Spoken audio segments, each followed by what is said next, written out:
হাতে যদি মাত্র 500 টাকা থাকে তাহলে আপনি ঘুরে আসতে পারবেন এই দুটি ঝর্ণায়। বলছি সুপ্তধারা ও সহস্রধারা ঝর্ণার কথা। সীতাকুণ্ড ইকো পার্কের ভিতরে লুকিয়ে আছে এই দুটি ঝর্ণা। এখন আমরা রওনা দিয়েছি ফেনী মহিফেল হতে সীতাকুণ্ড ইকো পার্কের গেটে। গেট থেকে সহস্রধারা ঝর্ণা পর্যন্ত আমাদের জনপ্রতি খরচ হয়েছে 50 টাকা করে। পার্কের প্রবেশপথে টিকিট নিয়ে নিলাম জনপ্রতি 50 টাকা করে।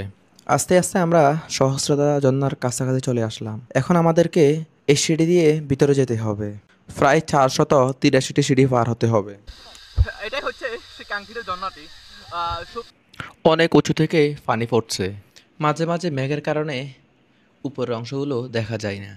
চারপাশে সবুজে ঘেরা এই ঝর্ণাটি। মেঘ আর ঝর্ণার সৌন্দর্য দেখে এবার আমাদের সুপ্তধারা ঝর্ণার যাওয়ার পালা। নামার সময় কষ্ট না হলেও ওঠার সময় আমাদের কষ্ট হচ্ছিল। সহস্রধারা ঝর্ণা থেকে প্রায় 2 কিলো হাঁটার পরে দেখতে পেলাম সেই সুপ্তধারা ঝর্ণাটি। এই ঝর্ণায় যাওয়ার জন্য আমাদেরকে 584টি সিঁড়ি পার হতে হবে। সিঁড়ি শেষে আমাদেরকে যেতে হবে লোহার ঝুলন্ত ব্রিজের উপর দিয়ে। এরপর সামনে একটা ছোট জিরি পার হয়ে আমাদেরকে যেতে হবে সেই ঝর্ণাটির কাছে। ঝর্ণার কাছাকাছি এসে দেখতে পেলাম বড় বড় পাথর। অবশেষে দেখতে পেলাম সেই কাঙ্ক্ষিত সুপ্তধারা ঝর্ণাটি। সুপ্তধারা নাম হলেও ঝর্ণাটি ছিল খুব উত্তাল। ঝর্ণার পানি দেখে সারাদিনের ক্লান্তি এখানে মিটে গেল। বড় বড় পাথরের উপরে পানি পড়ছিল এখানে।